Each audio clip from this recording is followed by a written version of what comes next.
Have you ever imagined finding that the person by your side, someone you have always trusted, can be your worst enemy? Get ready to know a story where a perfect family hides a secret capable of freezing your blood. It's shocking, it's real, and you won't believe what you are about to hear. Before we start, subscribe to the channel and leave your like right now. His participation is what motivates us to bring more and more impactful reports. Ready? So come on.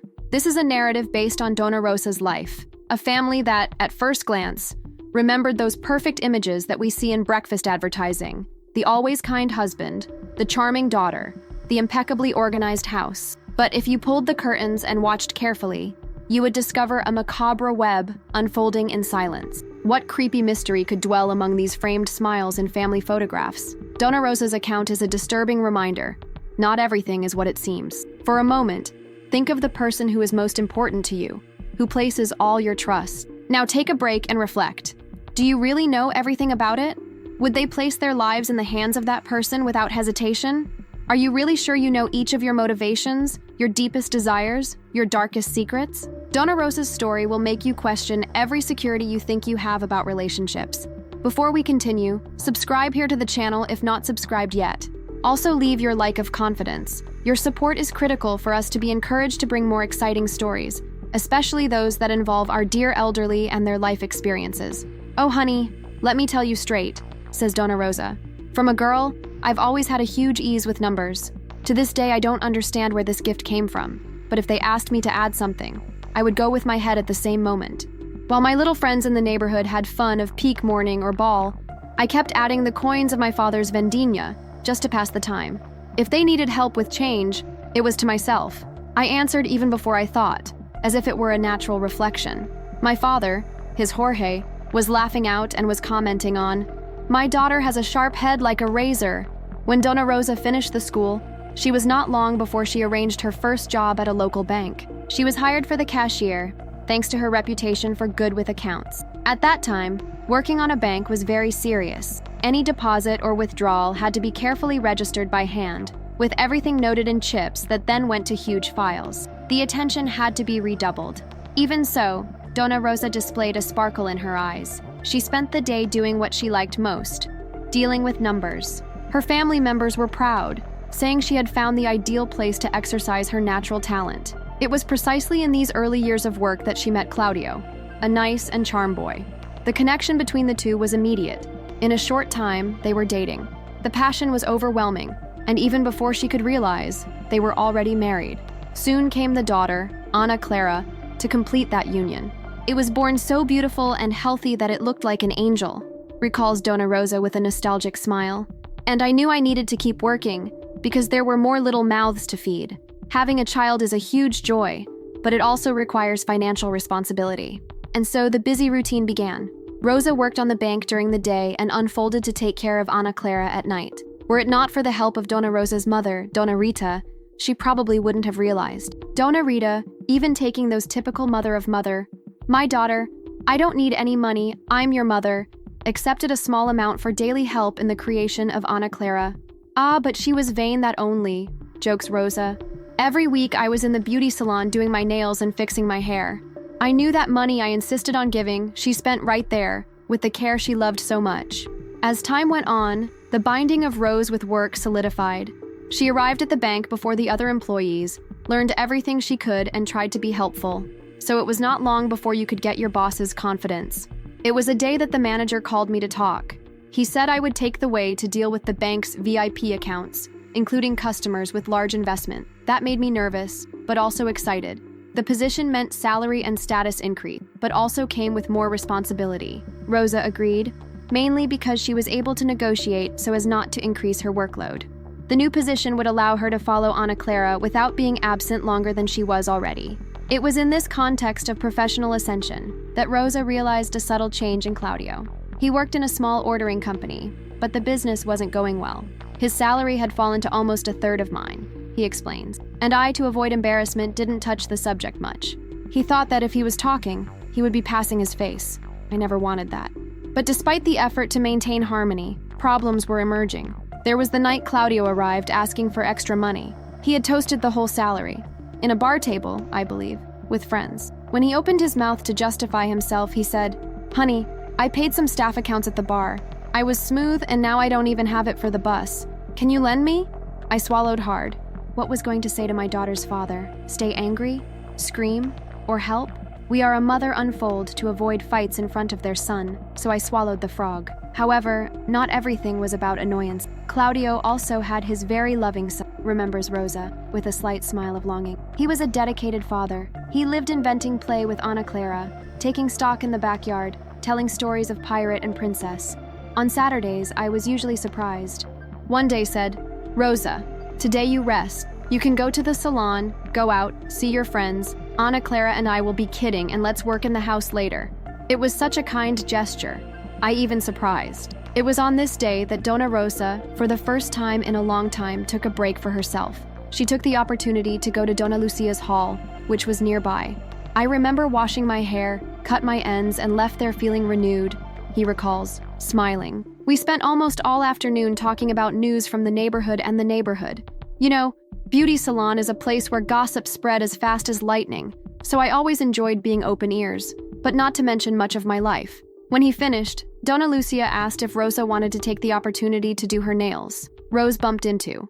I passed a not very flashy red nail polish, but it gave me a feeling of power.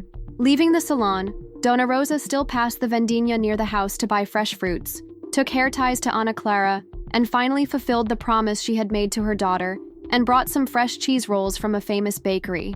The sun was already setting when she returned, her heart light. He got home and found everything tidy. I almost fainted by surprise. It was all shining, without dishes in the sink, the swept floor, flowers on the table. That made Rosa think that perhaps the marriage was in a good phase and that Claudio really cared. As soon as he entered, he was received by Ana Clara's hurried steps. "Mommy, it took a lot," said the girl, who shouldn't be more than 4 years old. She hugged Rosa so strong that she almost knocked her down. Then he compliments his hair, nails, and of course, ran to the bag sniffing the smell of cheese bread and finding the new loop that his mother had brought. Meanwhile, Rosa wondered, "Where's Claudio?" The daughter replied that he was in the backyard talking to a man she had never seen. Curious, Rosa went there and came face to face with Claudio throwing away with a kind of strange boy who smoked a cigarette with peace of mind. As soon as he noticed the presence of Rosa, the stranger said goodbye fast and left. She asked Claudio who she was, but the explanation was vague. "Ah, it's just a known work. He needed help and ended up appearing here." But the way he avoided looking into her eyes gave a warning. I went to sleep that disturbed night, but I commented little. The days went by, and gradually, Dona Rosa began to notice Claudio more distant. He did not look for her as often for exchanges of affection. The man who once hugged her in the kitchen stole kisses, now barely touched her. That made her insecure. He dived into the newspaper, pretended to be tired or his head away. It was weird, especially because I tried to keep myself attractive, got ready, passed perfume. It seemed no use anything. Life continued until, after a few months, another turnaround happened. That's when Dona Rosa got a car with effort. A white Volkswagen. Zero. It was her dream. I learned to drive with my father, so Jorge, when I was younger. He always said, "Daughter, woman on the wheel is brave. Don't let anyone talk otherwise." So Rosa felt a queen driving alone to the bank and returning from work. I would stop the car in the garage at around 6 a.m. and would pick up Ana Clara from her grandmother's house, 2 streets up. One Tuesday, Rosa arrived from the service as usual, parked the car in the garage, and went out to pick up her daughter. But halfway through the way, he remembered that he had forgotten a bag with some dishcloths that Dona Rita had asked. It was then that it came back. When I opened the gate, I saw a weird scene. The strange boy, who had introduced himself as known to Claudio, was lying under my car, stirring something. I took a damned fright. She asked, "Young, what are you doing under my car?" He startled himself, hit his head into the car's bottom, and left all clumsy. "Sorry, Dona Rosa. I lost my key. I think it fell down here. I went to get Claudio, but I unintentionally let the key slip," he stammered. The explanation was very strange, but she preferred not to confront him. In the heart, he suspected that he had something very wrong there. Later, Claudio arrived and became disagreed when she told the story. He laughed, shrugged, and said that Edu was crashed, but I noticed a tension on his face, and that's when my husband's behavior started to get even worse. He left home anytime, with vacancies jobs. It arrived late, get out of weekends. My instinct said to me, there's a very serious thing here. Everything became even more disturbing when Dona Rosa noticed Ana Clara, her happy daughter, becoming increasingly cornered. She seemed to be afraid of something I didn't see. When I was going to pick her up from my mother's house, she ran to me, grabbed my waist, and didn't let go anymore. If I asked what was happening, she cringed. I realized she didn't sleep properly. I was asking to lie with me every night. I did it for 4 days in a row, and she was shaking, agitated. I thought it was some children's nightmare, but the situation was getting worse. In one of these nights, Claudio was gone, saying that his mother, Dona Olinda, was feeling sick and would need help. It was about 2 a.m. when Ana Clara came in, softly, in Dona Rosa's room and poked her. "Mother, wake up. I need to tell you something." When Dona Rosa sat on the bed, still groggy, her daughter released a phrase that made her heart stop. "I want you to separate from Daddy." Dona Rosa thought she got it wrong. He asked incredulously, "What? Why are you saying this, daughter?" Ana Clara took a deep breath, with the courage that did not match her 5 years, and said, "Because if you stay together, something will happen very bad. I heard Dad saying I want to do something terrible with you." The girl began to cry while Pink, terrified, hugged her. Dona Rosa's world collapsed there. She didn't want to believe that Claudio could hurt her wife, but her daughter revealed details that left no doubt. Ana Clara said that every time Rosa went out to work, the Edu appeared at home to talk to Claudio. They were whispering about money, sometimes argued. Once, the girl heard Claudio scream at Edu, complaining that he was charging very expensive for what he had to do. The child did not understand well, but realized that the focus of the conversation was ending the mom. And the worst? Claudio threatened her daughter to tell nothing. He said that if I said, it would happen badly with us. "I was scared," explained Ana Clara, sobbing. But the most terrifying was yet to come. The little one revealed that that day Claudio had talked to the phone with a woman. Before off, he said, "I love you too," and the voice on the other side answered the same thing. So that's it. A case of betrayal and, besides, a plan for Dona Rosa to have an accident. The intention would be to receive insurance money and be free to live with the lover. "At that moment," recalls Dona Rosa, "I felt in a nightmare, only it was the reality. I got goosebumps from head to toe." The girl cried, apologizing for just counting so late. But how to demand something different from a 5-year-old, terrified by his own father? Dona Rosa hugged Ana Clara, kissed her forehead, and promised, "Daughter, you were brave. Now it's my turn to be brave. We'll get out of here and we'll be fine." Rosa decided to act without hesitation. It was almost 3 hours in the morning. She rushed a suitcase with clothes, documents, some money she kept in a jackpot, and asked Ana Clara to be quiet so as not to wake anyone. The house was immersed in silence, and I was shaking just thinking that Claudio could reach any time. But every minute there was too dangerous. While Dona Rosa opened the door and felt the cold wind of the dawn hit her face, Ana Clara held her hand tightly. The streets were deserted, barely seeing one or another lamp of running. They walked in quick steps to Sir Jorge and Dona Rita's house, parents of Rosa, who was about 15 minutes away. The dogs, Rex and Pingo, even raised their ears, but recognized the smell of the employer and did not bark. After much hit, Dona Rita lit the balcony light, opening the nightgown door and with a scared expression. "Rosa, what happened? Why are you here at this time?" Sir Jorge also appeared, gaping. "Dad, Mother, I need help," was everything Dona Rosa managed to say, before tears started to roll. In the kitchen, the fresh coffee contrasted with the tension climate. While Ana Clara slept on the couch, exhausted from so much fright, Dona Rosa was counting, between sobs and breaks, everything she had discovered. So Jorge listened to silent, the fists clenched on the table, increasingly red. Dona Rita took her hand to her chest, incredulously. "How can you, my God?" he repeated. And his father, in a break of anger, got up from his chair saying he would go behind Claudio to break his face. It was the daughter who held him. "Father, no, calm. We need to think with a cold head. It can be very dangerous." The day was already springing when Dona Rosa, tired, explained to parents that she could not continue with that marriage, but she didn't know if she should involve the police. "I only had Ana Clara's testimony. I needed evidence," he reflected. "But one thing I was sure, I could no longer expose myself to the risk of staying in the same house as Claudio." Around 9 a.m., Rosa took courage and called the bank. Who attended was Dona Lourdes, the friendly receptionist, a voice always excited. "Commercial Bank, good morning." Dona Rosa just missed cry again. "Dona Lourdes, it's the Rose. I need to take a few days. It's urgent." There was a break from the other end of the line. After all, Rosa was an exemplary employee, never missed. The receptionist, worried, asked, "Something serious happened? Are you well?" And Ana Clara? Dona Rosa just said that they were serious personal problems, but warning the manager she could not attend. "Don't worry, I solve everything," promised Dona Lourdes. After off, Rosa looked at her parents, wiped the tears, and said, "I will divorce. It is the only way out to keep Ana Clara safe. But first, I need a lawyer." This is how she found, on the yellow pages, the phone of Dr. Lorenzo's office, which specializes in family causes. So Jorge took the car from Rosa that was still at home, at a time when Claudio would probably be at work, to the front of his grandparents' residence. So Dona Rita and Dona Rosa took this car and headed for the center, where the lawyer's office was. I was shaky, afraid to face Claudio somewhere. My mother beside me gave me security. The office was in a sophisticated building. The waiting room was decorated with leather furniture, expensive rugs, and famous paintings on the walls. I wondered how much it would cost me, but I had to try. Dr. Lorenzo was a middle-aged man, very well hairstyled gray hair, and an expensive suit. After listening to the whole story, he made notes on a leather agenda and cleared his throat. "Dona Rosa, what you tell me is very serious. There are elements that indicate conspiracy, attempted murder, betrayal. Of course, we will first deal with your divorce, but there is much more than that here."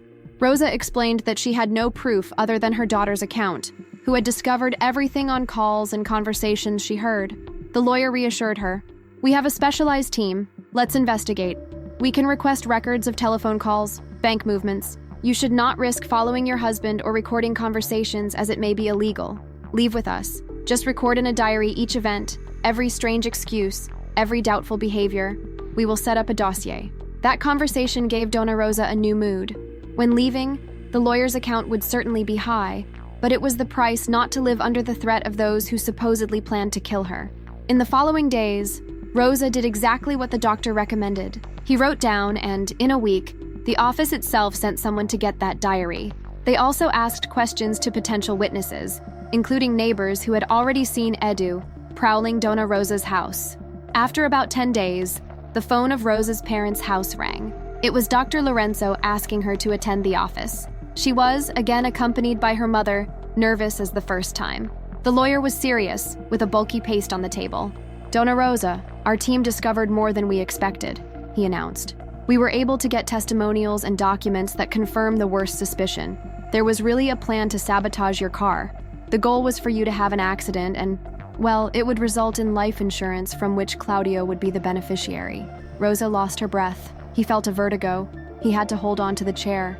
Edu, that man, confessed that he had been hired by her husband to move the car brakes. And it's not just. We also raised suspicious bank transactions, recurring calls to the same number, and the person on the other side is Brenda, the wife of the owner of the company where Claudio works, Mr. Correa. They had been having an affair for months. Then Dr. Lorenzo showed her photos and conversation transcripts. There was also Brenda's involvement in an alleged blow against her husband, a much older but rich man. It seems that the scheme was complex. With his way out of the way, Claudio would be free to live with Brenda and could even snap the insurance money and try to blackmail Mr. Correa if he discovered the betrayal and pregnancy of Brenda, explained the lawyer. "It's a terrible story, but now there's no doubt. We have blunt evidence. I must inform the police.